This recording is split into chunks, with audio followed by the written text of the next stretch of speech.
Bueno, en esta videoguía vamos a ejecutar la generación de un mapa de riesgos de inundación empleando la metodología de la ecuación general del riesgo. Esta metodología, este modelo empírico, puede ser empleado en cualquier lugar indistintamente sea su piso altitudinal, es decir, que podrá aplicarse en altiplano, valles, trópico, sin necesariamente realizar grandes ajustes al sistema. Las pequeñas ajustes que sean precisos realizar se detallarán en el proceso a medida que éste avance. Para realizar esta operación se precisa de información de insumos básicos para trabajar con ella. Y el primero y el más importante de ellos es el modelo digital de elevación del terreno. Este modelo digital de elevación del terreno es la base de muchos de los procesos que vamos a generar, por tanto, debemos contar con esta información y estar seguros que esta información esté en la calidad y el nivel de detalle preciso. Entonces, dando inicio a la práctica, vamos a realizar el cargado de la capa y vamos a verificar la calidad de la misma. Para ello vamos a ejecutar el comando addData, que me permite cargar capas, que es el comando que encontramos en la barra de menús, con una simbología de un rombo amarillo con una cruz negra, tal y cual podemos precisar en el video. Este comando es el que va a permitir capturar o cargar la capa en cuestión. Entonces, addData, aquí está la carpeta que se les ha proporcionado, inundación, y cargamos el modelo digital de elevación del terreno. Ahora, la información del modelo digital de elevación puede ser capturada de diferentes fuentes, ya sea a través de cartas IGM, ya sea por la provisión de otros lugares, o también descargándose del Internet. En el Internet es posible descargar estos modelos en función de los dos grandes tipos satelitales, ya sea Landsat o ya sea Aster. Pero en ambos casos, cuando descarguen Internet, los datos van a estar en formato crudo. Inclusive no va a estar en un formato que podamos emplear, va a estar con una extensión gráfica, TIFF, por ejemplo. Entonces, para realizar este proceso, les decía que lo primero que precisamos es contar con la información, y lo segundo, que esté en el formato y la calidad necesaria para ello. Entonces, esta calidad se verifica básicamente en el hecho de que no existan vacíos de información. Estos vacíos de información o gaps son pequeños huecos que se han producido al producirse pequeñas fallas en la toma de datos por el sensor o en la captura y almacenado del mismo. Para poder verificar que efectivamente esta información está en toda la calidad que precisamos, necesitamos realizar la operación de llenado de información y eliminado de estos gaps. Para la práctica, el DEM que se ha proporcionado ya está realizada esta operación, pero con fines instructivos se reiterará la operación. Para ello necesito utilizar las herramientas del Spatial Analyst. Esta extensión que se encuentra dentro del ArcGIS, antes de poder ser aplicada, debemos verificar que esté activa. ¿Cómo se realiza la verificación? En la barra de menús me dirijo a Tools, en Tools me dirijo a Extensions. En Extensions debo verificarme el listado de las extensiones. Estoy seguro de que una extensión está activa porque al lado de su nombre podremos observar que existe un check. Este check justamente me indica que, por ejemplo, el 3D Analyst está activo y ArcScan, el que está debajo, está inactivo porque no tiene su check. Entonces, verificado que está, debo estar seguro que por lo menos 3D Analyst y Spatial Analyst estén activos. Entonces, cierro la barra de herramientas, Close. Entonces, activo el grupo de comandos ArcToolbox, que voy a encontrar en la barra de menús en la parte superior, con un icono en forma de caja de herramientas de color rojo. Clico como mencionaba ahí, espero un momento y se va a abrir la barra de herramientas del ArcToolbox. Podemos encontrar todos los comandos. La que me interesa particularmente es Spatial Analyst Tools. En este grupo de comandos vamos a encontrar las herramientas que precisamos para rellenar los datos faltantes. Entonces, al lado de Spatial Analyst voy a encontrar un signo más. Clico en ello y vamos a encontrar que existen subcomandos. El que me interesa es el grupo de comandos del Hydrology. Dentro del grupo de comandos del Hydrology podemos encontrar los comandos referidos a Basing, que es la delimitación de cuencas, Fill, que es justamente el que me está interesando para rellenar los posibles gaps, Flow Accumulation, acumulación de flujo, Flow Direction, que es la dirección de flujo, Flow Length, que se utiliza para calcular las los trazados de los flujos, Sink, los siguientes que son utilizados para básicamente hacer trazado de los drenajes y también delimitación de cuencas. Para el caso particular nosotros precisamos el comando Fill, rellenar. Entonces ejecuto la opción del rellenado, se abre un menú. Como un comentario aparte, cada que se ejecuta un comando del ArcGIS, el ArcGIS nos ayuda, nos apoya en saber cuáles son los pasos sucesivos con esta simbología. Observará que al lado del comando Input Surface Raster encontramos un bullet verde. Estos bullets verdes son la clave o la forma que tiene el ArcGIS para mencionar qué es el paso sucesivo que realiza o el dato necesario. En este caso vamos a ver que existe un bullet verde tanto en Input Surface Raster como en Output Surface Raster, lo que indica que ambos dos son necesarios o son campos necesarios a rellenarse para poder ejecutar la operación. Entonces, Input Surface Raster será de monteagudo. Esperamos que lean la información y luego vean que automáticamente le ha colocado un nombre, Output Surface Raster, y le ha dado un nombre, FillDem MNT1. Yo voy a borrar las letras excesivas y lo voy a dejar como FillDem. Así estoy seguro de que has rellenado toda la información. Indico OK y espero que se ejecute la operación. Este cuadro de diálogo normalmente acabado el proceso se va a mantener abierto, pero si tiqueas la opción de Close Dialog después de ejecutar la operación, verán que automáticamente se cierra. Observen que ya he logrado obtener el file del FillDem. Entonces con FillDem yo voy a poder realizar o ya estar seguros de que el modelo digital de elevaciones ya dejó de estar con datos crudos y efectivamente ya está con la información tal y cual la preciso para realizar todas mis operaciones. Entonces, sin embargo, yo aconsejo lo siguiente. En algunas ocasiones el ArcMap tiene dificultades en realizar un refresh de sus datos, es decir, que no actualiza la información que ha capturado. Por tanto, un sano consejo antes de realizar operaciones es, después de que realizas esta operación del rellenado, blanquear la página. Le pido con esta opción que está debajo de File, me dice la opción, ¿quieres grabar? No, porque todavía no he realizado ninguna operación. Y ahora recargo el file que he generado, en este caso FillDem. Indicamos Add. Observen cómo con este indicativo me muestra que el ArcMap no había hecho un refresh de sus datos, por eso que me está pidiendo crear un pyramid file. Cuando me pide esta opción, la opción automática es decirle yes, por si acaso, sí. Entonces espero un momento y ahí lo tengo el DEM. Ahora sí, con la total seguridad de que este DEM ya no tiene ningún problema y que básicamente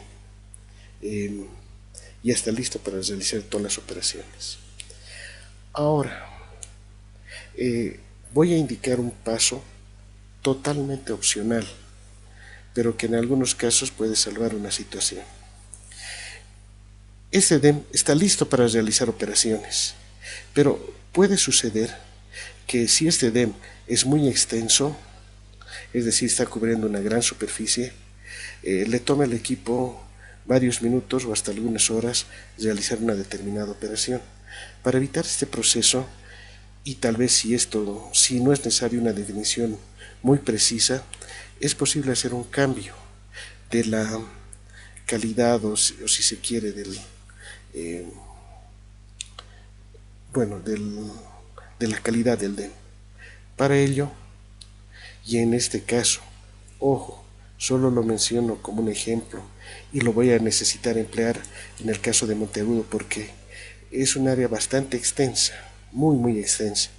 Y como no quiero que este video guía dure mucho tiempo en realizar sus operaciones, voy a hacer que el tamaño del píxel sea grande para que de esta manera se pueda, si quieres, generalizar un poco el DEM y las operaciones sean más rápidas.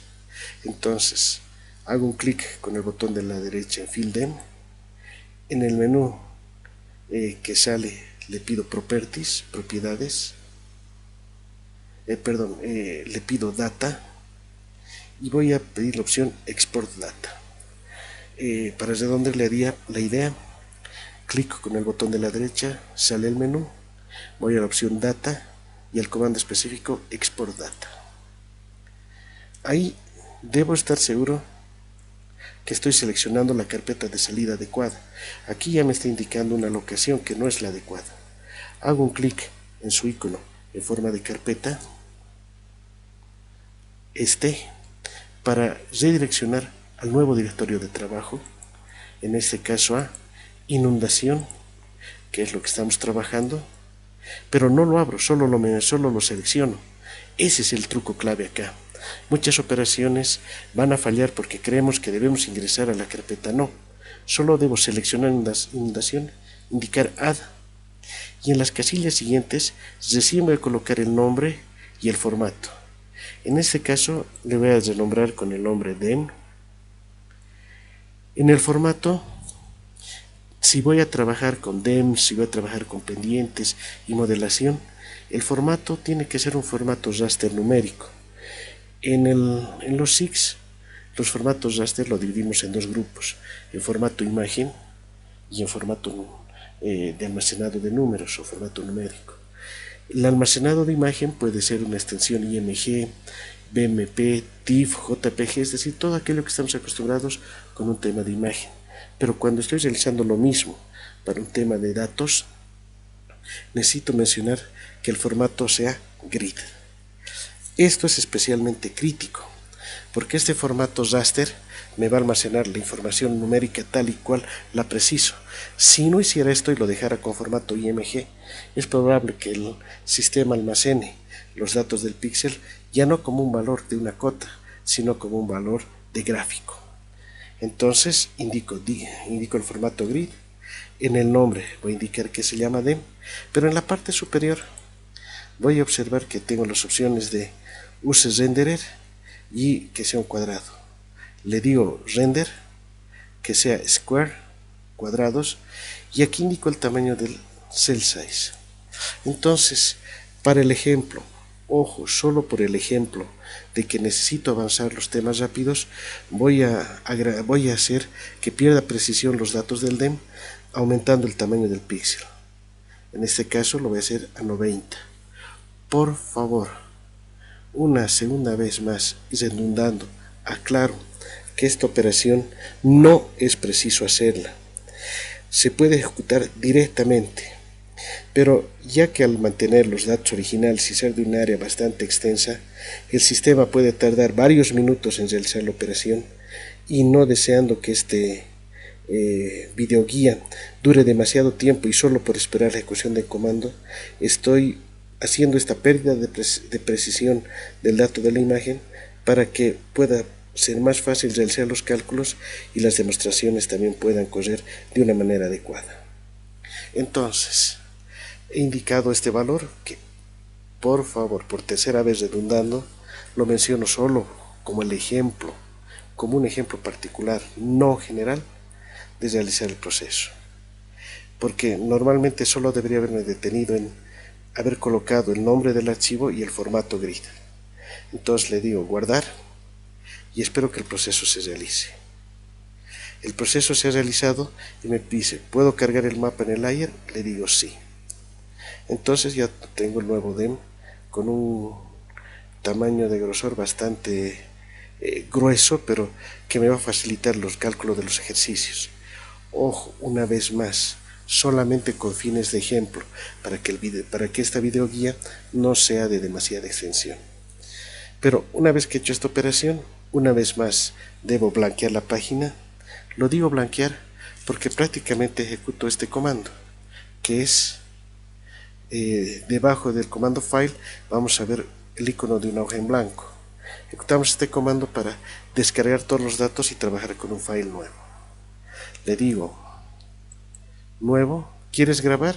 Todavía no.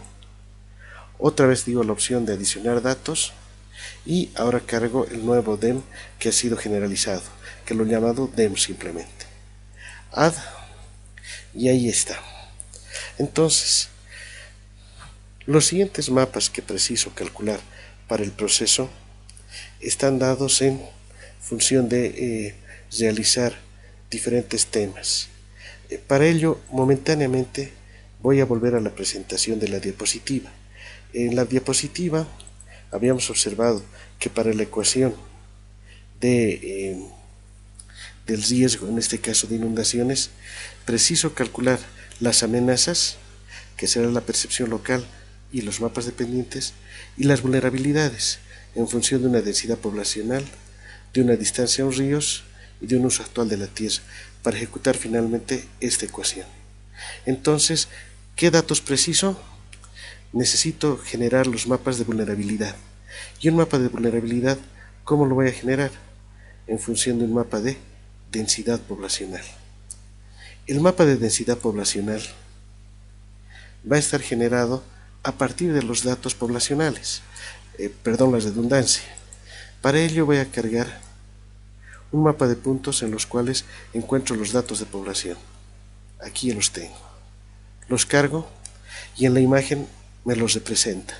Pero los datos son puntuales y entonces necesito poder hacer una calificación de la densidad poblacional. ¿Cómo realizo esta operación? Para ello voy a ejecutar un comando que es propio de los SIG que me permite realizar una adecuada densificación o densidad de una determinada área. Pero esta densidad lo puedo hacer de dos formas y de dos maneras en realidad. La primera, una densificación espacial, es decir, en función de los puntos, y una que es mucho más compleja, pero más completa, en la que la densidad está dada no solo por la cantidad de puntos, o sea, el tema espacial, sino también por un dato atributal, que es finalmente lo que aquí vamos a buscar. Este es el municipio de Monteagudo, en los Chacos chuquisaqueños, y podemos observar que existe una gran cantidad de poblaciones, pero muchas de estas poblaciones vamos a observar que en realidad no tienen muchos habitantes. Pidiendo la tabla de atributos, vamos a observar que, por ejemplo, tenemos aquí el tema de las comunidades, la localidad, y para el ejemplo estamos trabajando con los datos del censo poblacional. Observen, voy a ordenar de mayor a menor y vamos a observar que justamente la capital municipal es donde tiene más población y el resto de la población es bastante escasa. Si yo decidiera hacer un mapa de densidad solo en función de una posición, es probable que me saldría más denso en lugares incluso fuera de la capital municipal, solo porque la densidad de población está en otro lugar. Pero este dato ya hemos dicho es inexacto. Para ello entonces precisamos realizar una densificación en función de esta posición espacial y además del dato poblacional. Este es un comando que lo ejecuto a través del Spatial Analyst. Pero el Spatial Analyst me va a permitir realizar esta operación siempre y cuando cumpla las siguientes condiciones. Le mencione al sistema el área de trabajo y el píxel con el cual debo desarrollar. Entonces, para verificar y establecer esta posición, debo realizar este proceso. Dirigirme a Spatial Analyst, Options.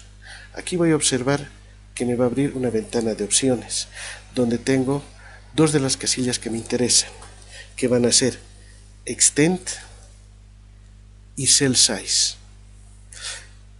Extent o extensiones indica el espacio de trabajo y el cell size, el tamaño del píxel que vamos a emplear en las operaciones. Entonces, voy a indicarle Extent. Por defecto me da la opción Intersect of Inputs, pero la que debo utilizar es en función del DEM, o sea que le diré Same as Layer DEM, Esto es crucial y especialmente importante, por favor. Sin hacer esta operación, todo lo demás puede fracasar. Por tanto, le indico esa opción. Lo mismo para Cell Size. Indicado esta opción, le pido aceptar. Entonces ya estoy listo para continuar el proceso. Bueno, entonces ahora estamos listos para realizar el proceso de la densificación. Este proceso básicamente es una operación que realizamos dentro del Spatial Analyst. Me dirijo a la barra del Spatial Analyst y aquí vamos a encontrar el comando del Density, que es el de densidades. Densidades básicamente a qué hace referencia, a que hace un cotejamiento de la posición espacial de los elementos que se van analizando, su proximidad y, si le informamos además, una valoración propia de estos puntos. Entrando a la práctica, pues entenderá mejor así. Densidades y el dato de entrada va a ser la población, el nombre del shape. Ojo, por favor. Population Field es lo que me indica en función de qué valor quiero hacer las densidades. En este caso, la población 2001. Probablemente un poco más adelante sea posible mejorar este proceso con la información que pueda ser liberada del censo 2012, pero como tal al momento no está disponible y solo por el tema de ejemplos vamos a utilizar la opción 2001. Entonces, indicamos que la densificación va a ser del tipo kernel. Kernel porque estamos indicando que no es la posición, la densidad en función de solamente la posición espacial, sino en función de los datos. Si fuera simplemente en función de la posición, utilizaría la opción simple. Entonces indico kernel. Search radius hace referencia básicamente a la superficie del cual va a ser la búsqueda de los datos. Pero para ello es necesario indicar también la siguiente unidad, que son las áreas. La área debe estar dado en función de una unidad un poco más pequeña, en este caso hectáreas, no kilómetros cuadrados. Y el radio de distancia básicamente hace referencia a la cantidad o a la superficie en la cual estamos trabajando. La distancia más grande que estamos trabajando es una distancia de 10.000 metros, que es básicamente el tema de hectáreas. Por eso que el valor que vamos a indicar para radio va a ser precisamente eso, 10.000, porque estamos trabajando con hectárea. 10.000 metros cuadrados hace una hectárea. El tamaño de la celda ya es automático, no debo tocarlo, por favor. Ahora, este es un detalle especialmente curioso, el output raster. En los sistemas operativos Vista, Windows 7 y XP, yo podía trabajar con la opción del output raster temporal, es decir, que me va a crear un archivo que lo voy a poder utilizar solo un momento y después ya no va a aparecer más. Temporal, que es realmente lo que necesito hacer. Pero en las opciones del Windows 8, el ArcGIS tiene dificultad para trabajar con estos datos temporales, por tanto necesitamos crear este archivo raster. Así que, como el sistema operativo sobre el cual estoy realizando este proceso es un Windows 8, voy a indicarle entonces en Output Raster, clic en su icono en forma de carpeta y le voy a indicar en la carpeta que estamos trabajando, en este caso inundación, el nombre del raster y va a ser densidad. Save y le pido que se ejecute la opción. OK. Espero un momento y me ha generado un mapa de densidades. Se podrá observar a través de un simple tema de posición que hay lugares en los cuales están más densos que otros. Como les mostré en la tabla, se podía verificar esto.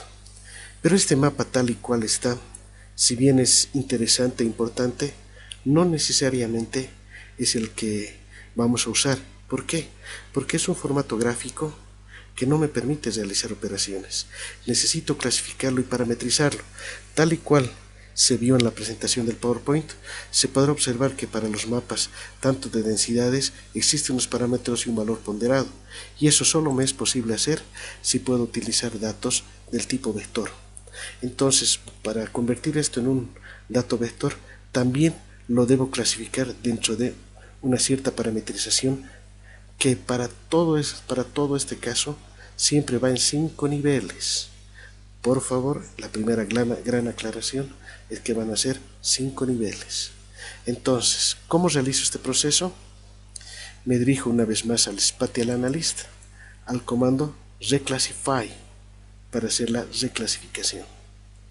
En reclassify ejecuto, debo verificar que en la primera casilla esté justamente el raster que estamos trabajando, en este caso densidad. En ocasiones ArcMap, que no es automático, va a cargar o va a reconocer en vez del raster de densidad, por ejemplo al DEM, y ese es un error. Entonces verifico este proceso y luego hago un clic en el botón del Classify que encuentro acá, que es la clasificación. Entonces le digo clasificar y aquí me va a estar indicando en cuántos intervalos va a realizar este proceso. Este proceso a mí no me interesa de esta manera, pues ya me ha dado automáticamente en 9 clases. Yo necesito que sea en, como he mencionado, 5 clases. Entonces le menciono que sean 5 las clases. Ahora, algo que debo tener también especial cuidado es el tema del método. En este caso va a decir que no nos da intervalos iguales, pero si observamos un momento la gráfica, vamos a observar que casi el 70 al 80% de los datos están dentro de la primera categoría y los demás solo los valores muy extremos. Entonces una clasificación de este tipo no nos es importante por este método. Entonces hago un clic y voy a ver que tengo diferentes métodos de cálculo. Para dar simplemente una idea, por ejemplo, natural breaks, intervalos geométricos, pero la que yo voy a utilizar es una clasificación en función de una división por lo menos proporcional, que es del tipo de los cuartiles.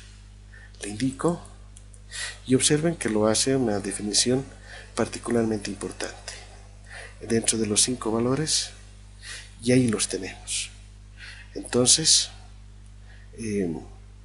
voy a indicar el valor y le voy a decir ok, ok, ok.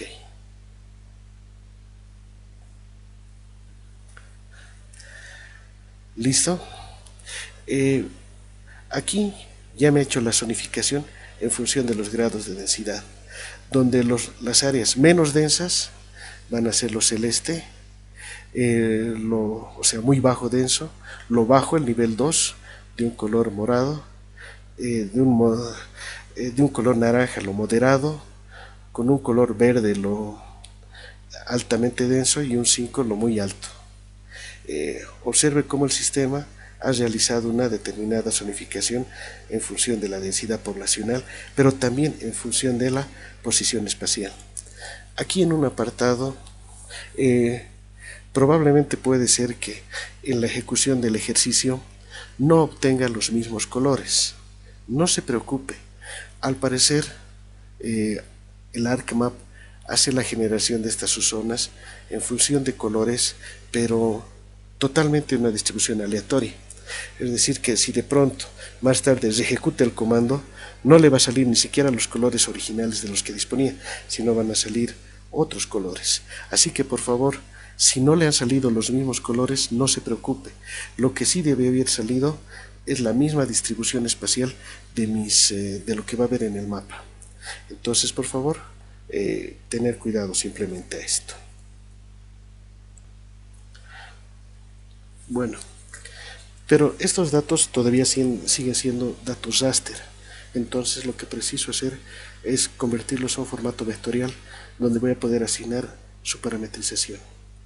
Para ello, por favor, debo realizar una vez más en el Spatial Analyst la ejecución de un comando que se llama convert, en este caso raster to features.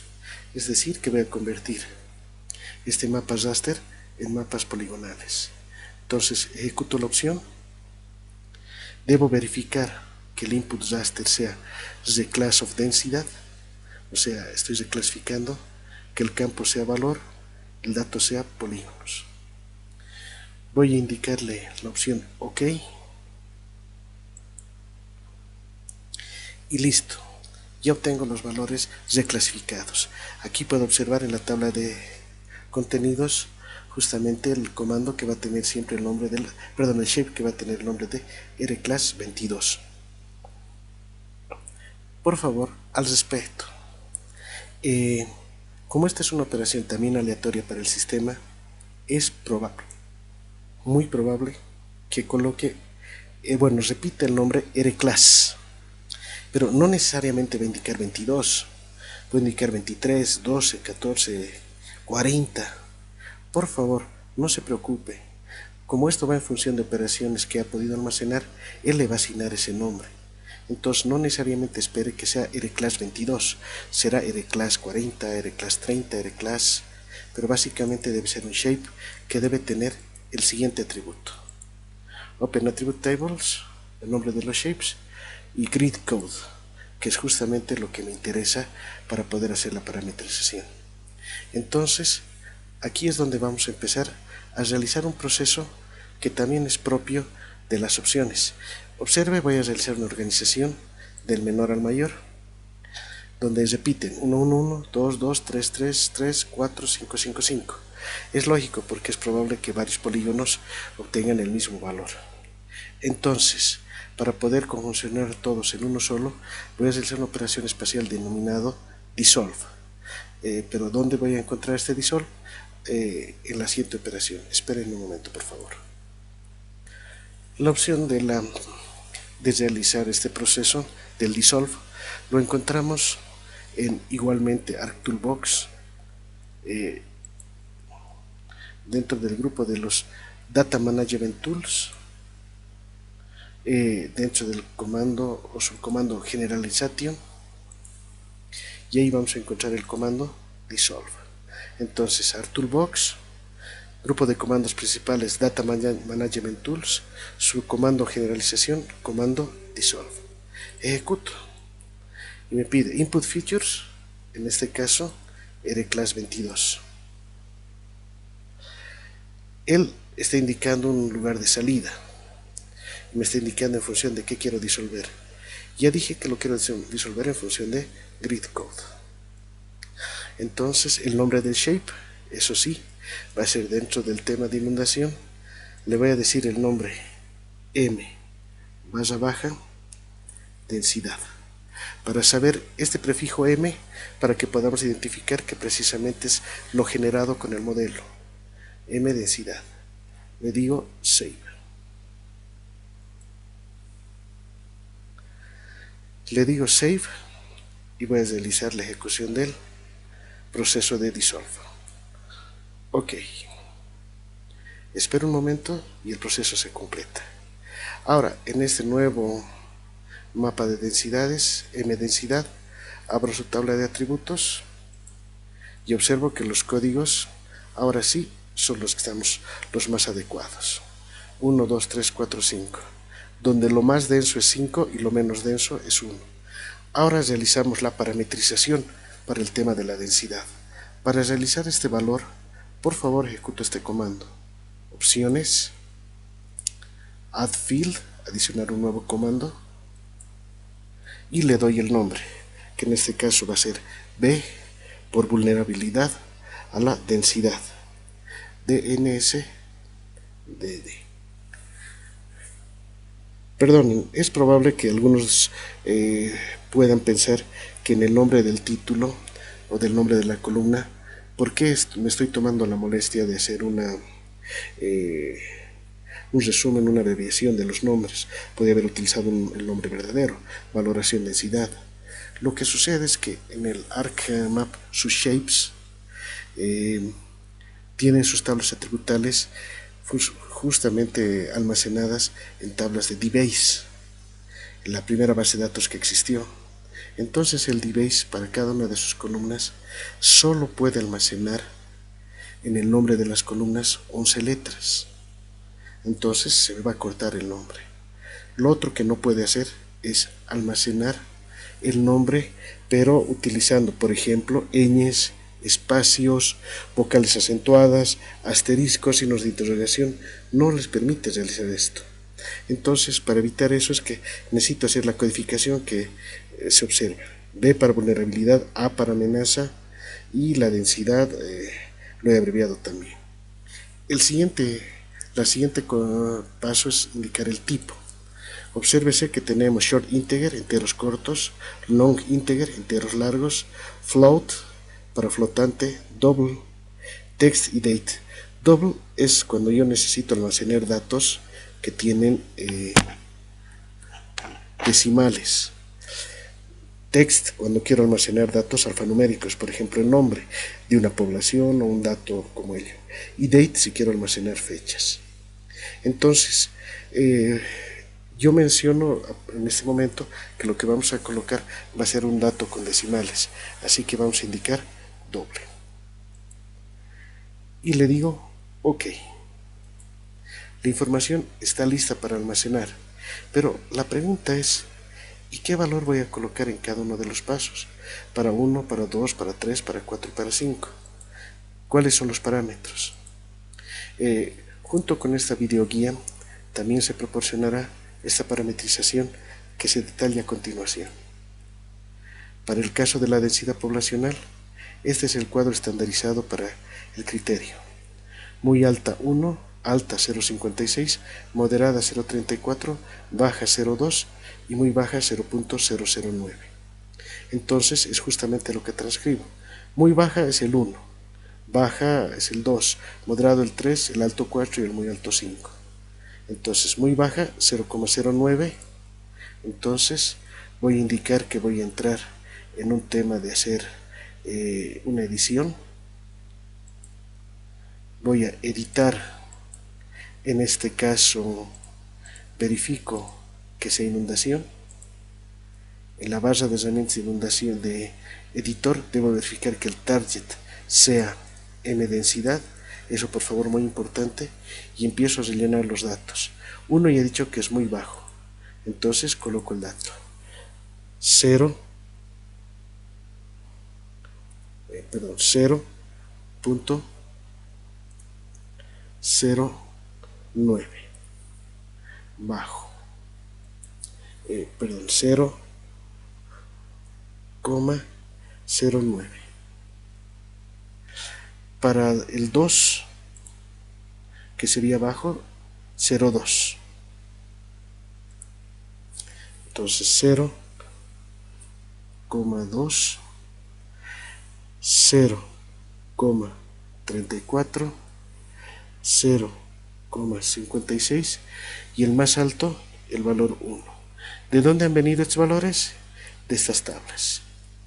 Ahora, la pregunta puede ser, ¿y de dónde han salido estos valores estandarizados? En la diapositiva que acompaña a este ejercicio ya se mencionó que se está empleando los criterios de lo que se denomina la ecuación general del riesgo. La ecuación general del riesgo es un modelo empírico en el cual los criterios han sido parametrizados a lo largo de casi 5 años de experimentación en diferentes áreas del país, con los cuales se ha podido establecer que existen estos valores estandarizados. Entonces, lo que sugiero es emplear estos valores que han sido estandarizados para cada parámetro que vamos a considerar dentro del modelo. Entonces, para el caso de la densidad, empleamos estos valores. Coloco esto, entonces puedo decir editor, stop editing. ¿Quiere usted salvar las ediciones? Le decimos sí. Entonces, ahora ya tengo el primer parámetro de vulnerabilidad, que es la densidad. Es decir, en qué lugares el criterio se ha pensado de esta manera. En caso de producirse un evento de inundación, vamos a decir que es más vulnerable el hecho de grandes concentraciones de personas y menos vulnerable en los lugares donde existe una menos concentración de personas. Ahora, este criterio es probablemente discutible, porque es probable decir de que no, tal vez donde hay menos población es más vulnerable y donde hay más población menos, porque las personas reaccionan, etc. Por favor, a lo largo de los 5 años de estudio de la ecuación general de riesgo, se ha observado que este criterio es muy subjetivo. Es decir, estaríamos esperando que exista un nivel elevado de preparación, un elevado nivel de resiliencia. Pero en nuestro país normalmente esto no es así. Entonces no podemos asumir que la población sea especialmente resiliente a un evento cualquiera. Entonces asumimos que van a estar siempre vulnerables. De ahí que decimos que una mayor concentración de personas es de hecho más vulnerable. Entonces ya hemos logrado el logro del primer parámetro del modelo para analizar vulnerabilidades, riesgos e inundaciones.